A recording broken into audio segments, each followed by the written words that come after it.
Bon alors là logiquement ça filme.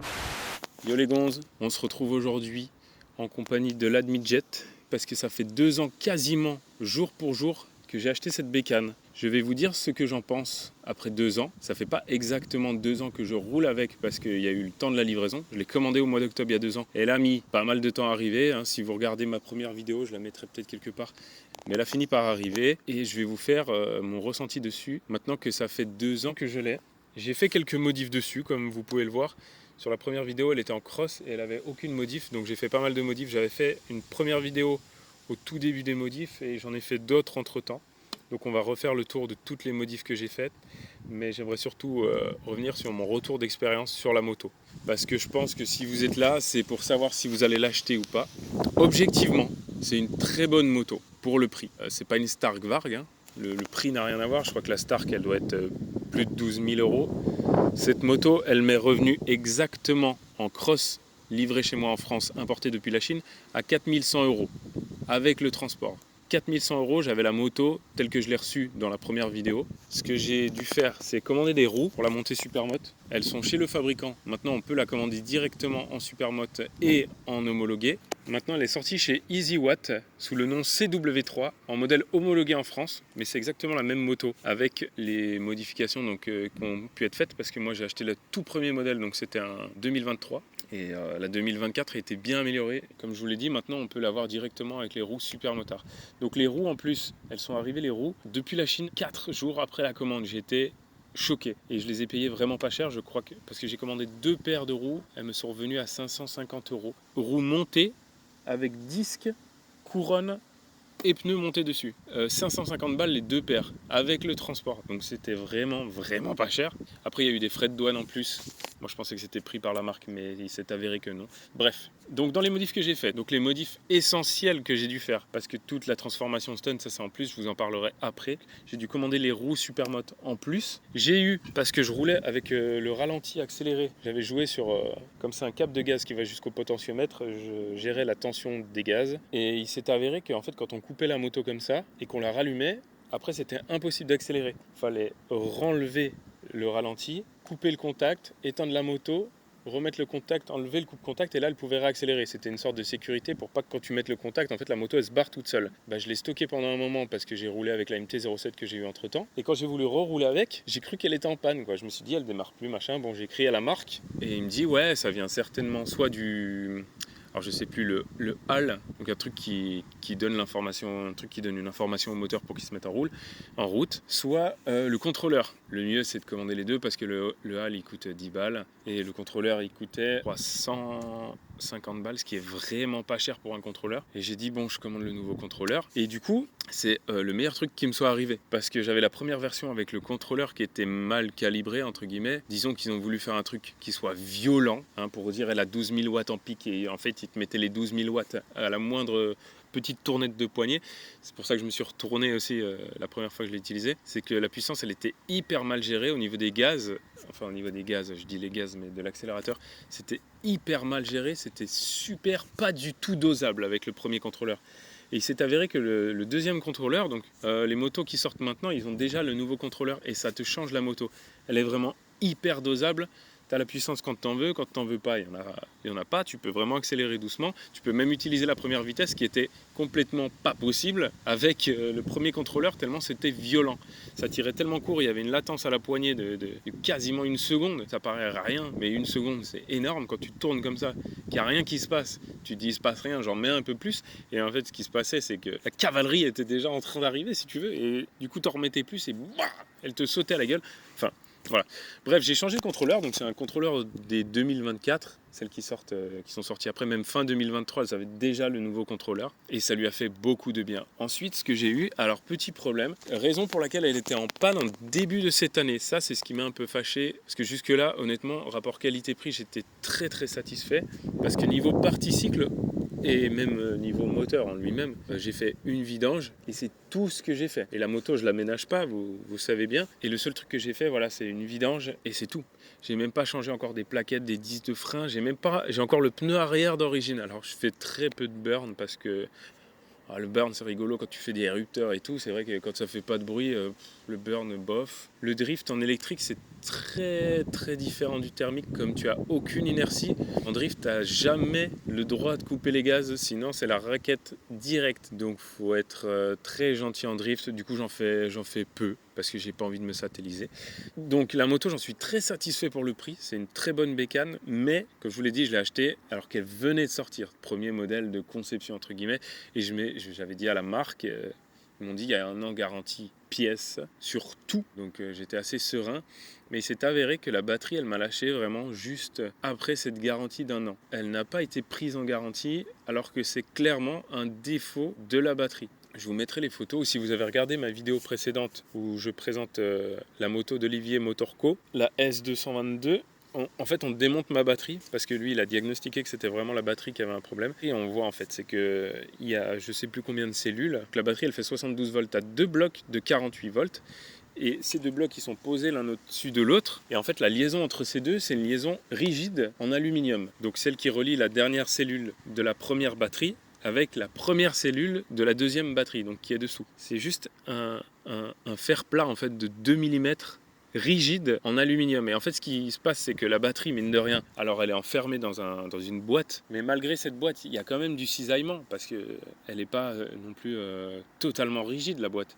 Donc il y a quand même du cisaillement léger entre ces 2 blocs de batterie, et ce cisaillement a fait que la liaison de la cellule de la batterie du haut et de la batterie du bas, elle a lâché. Donc c'est une panne vraiment très conne, mais c'est des batteries qui ne sont pas du tout faites pour être démontées.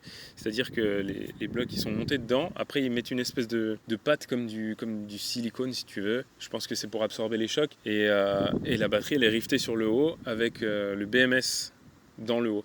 Et en fait il s'avère que pour ouvrir la batterie, il faut faire péter les rivets, mais comme il y a cette espèce de colle silicone dedans, tu es obligé d'y aller comme un marteau, un grand coup de marteau pour ouvrir la batterie en deux, pour réussir à sortir les trucs. Ce qui fait que la batterie, une fois que tu l'as démontée, elle est totalement pas du tout remontable. Il faut faut reprendre depuis le départ, et j'avais pas le matos pour le faire, donc j'ai décidé de commander une nouvelle batterie. À savoir que la batterie, pour une moto électrique, et pour la batterie que c'est, le prix il est très correct, d'autant que maintenant il y a un BMS connecté en Bluetooth où on a accès à toutes les cellules, tu as accès à toute la batterie, je montrerai peut-être ça après en vidéo.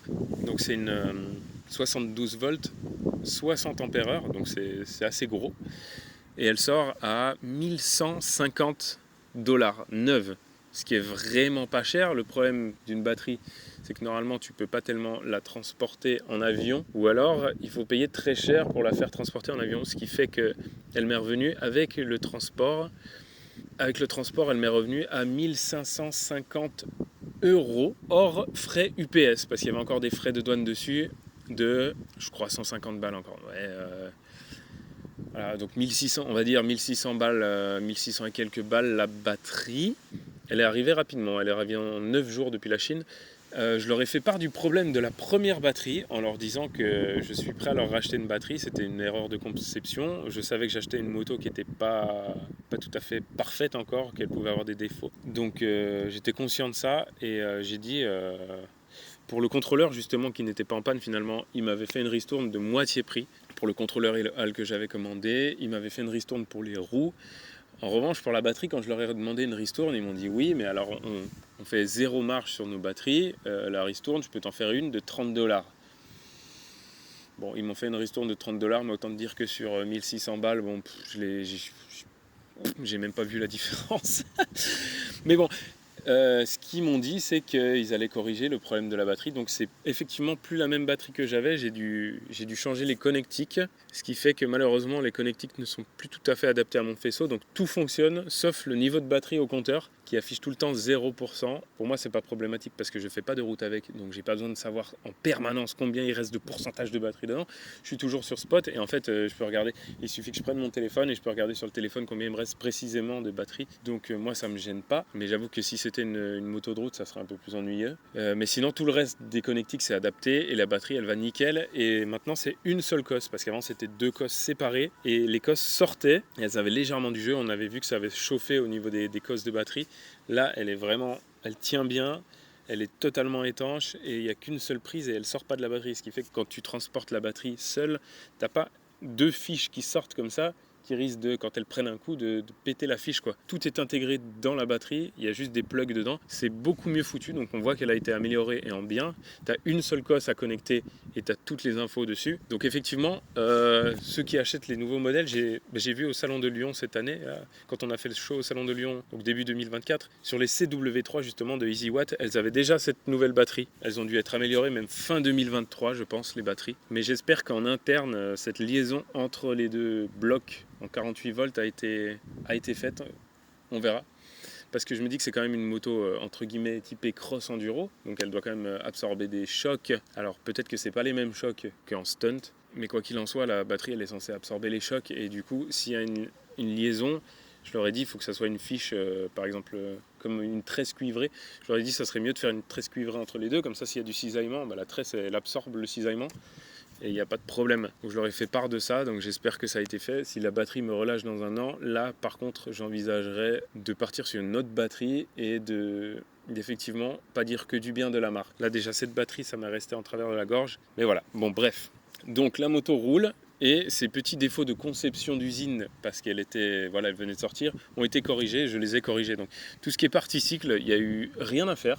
Et honnêtement, il n'y a rien qu'à bouger malgré tout ce que j'ai fait. Pas de problème de joint spi, pas de problème d'amortisseur, pas de problème de frein.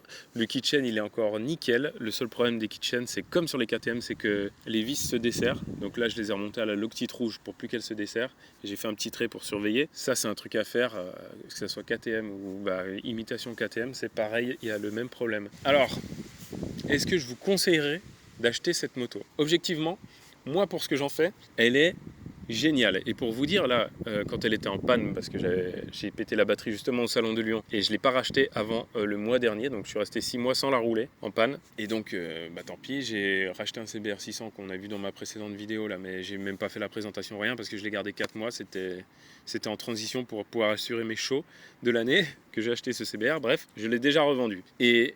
Mais quel bien ça m'a fait de retourner sur l'électrique. J'aurais jamais cru dire ça, parce que autant quand je suis passé de l'électrique à la thermique, ça m'a fait du bien, notamment pour faire des shows, de faire du bruit. Reprendre le drift c'est vraiment kiffant, et c'est kiffant que en thermique ça. Avec ça, c'est pas du tout kiffant. Donc le drift et le bruit, les burns, tout ça, cool. Le ralenti, le truc qui tracte, ça c'était super cool, mais je m'en suis relassé hyper rapidement. Tandis que quand je suis repassé sur celle-là, mais quel kiff! En vrai, sur Spot, une moto électrique, c'est kiffant. Tu as vraiment une impression de voler en fait. Et quand tu fais des tricks au ralenti, genre des circles ou des spins, le moment où tu es en spin, que tu la lances comme ça pour faire un tour, tu as l'impression de voler. Ou quand tu fais des breaks, tac, il se passe plus rien. T'as pas un truc qui vibre, un truc qui te chauffe entre les jambes, un truc qui fait du bruit. T'as rien. T'as l'impression de voler. Et même en coaster, pareil. Tu la lances, t'as plus rien. Et en fait, j'aurais pas cru que cette sensation me manquerait, parce que c'est vraiment la sensation qui m'a perturbé au début, et c'est vraiment la sensation que je kiffe sur Spot. Et là, je suis sur un spot, là vous le voyez pas à la caméra, mais je suis sur un spot où je suis vraiment à côté des immeubles. C'est-à-dire que là, il y a un bout de parking entre des immeubles ici, il y a des maisons là derrière, et là, il y a encore des gens qui travaillent. Il y a juste ce petit parking qui n'est pas affecté, qui est très bien pour faire ce que je fais, mais je ne pourrais pas rouler ici en thermique. Je me ferais virer en 2 secondes, parce que là, vraiment, vous ne le voyez pas, mais à 50 mètres, là, il y a les balcons des immeubles. C'est-à-dire qu'eux, ils me voient faire ma petite vidéo, et j'emmerde personne. Je ne fais pas de bruit, je roule où je veux. Et ça, franchement, c'est vraiment ce qui est kiffant avec l'électrique. Donc, honnêtement, pour ce que j'en fais, est-ce que je la conseillerais? Oui. Rapport qualité-prix, franchement, une fois que tu l'as pris en main, c'est top. Le petit bémol, c'est la boîte de vitesse. Pour ce que j'en fais, au final, je m'en sers pas. Je reste en 2 tout le temps, parce que la première, elle est un peu trop violente. Encore qu'avec ce nouveau contrôleur, elle est exploitable, mais elle est trop violente. Tu arrives à lever aisément en 2e, donc ce que je fais, c'est que je roule en 2, parce que la 2, après, elle tire jusqu'à 70. Donc sur Spot, c'est largement suffisant. Tu peux faire, hop, tac, tac, tac, tes petits combos en circle. Tu repars en ligne droite. Au bout du spot, tu fais ton demi-tour, tu refais tes circles. Enfin, c'est vraiment kiffant. Tu changes jamais de rapport, tu touches pas à l'embrayage. C'est très bien comme ça.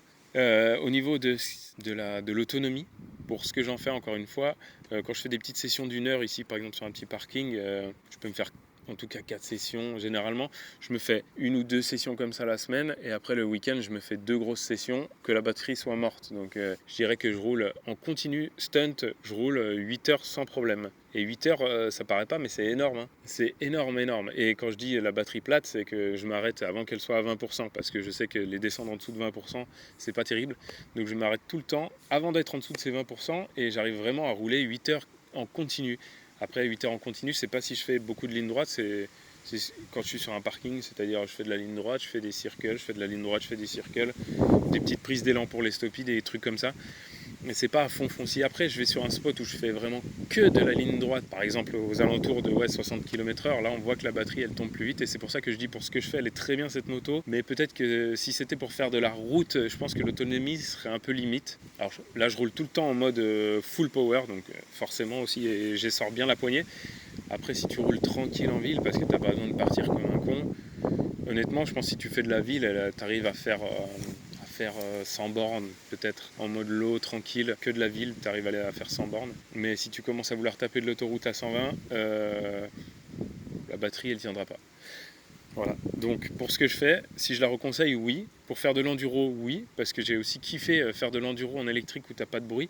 Ça te change un peu la dimension de la balade en nature, c'est assez cool. Je pense que ceux qui roulent en surrun, ils le savent déjà. C'est pas pareil que du thermique, mais franchement, pour tout ce qui est loisir, basse vitesse, franchement, je trouve que l'électrique, c'est top. Tu as une autonomie suffisante, tu n'as pas de bruit, tu n'as pas le problème de chauffe, le problème de vibration. En dehors des vis de la couronne, j'ai jamais dû resserrer une seule vis dessus. Alors que vous le savez bien, si vous avez déjà acheté une dirt chinoise, que le serrage au couple, c'est quelque chose qu'ils connaissent pas forcément. Et avec une dirt bike, tu es tout le temps en train de resserrer des vis parce que ça vibre.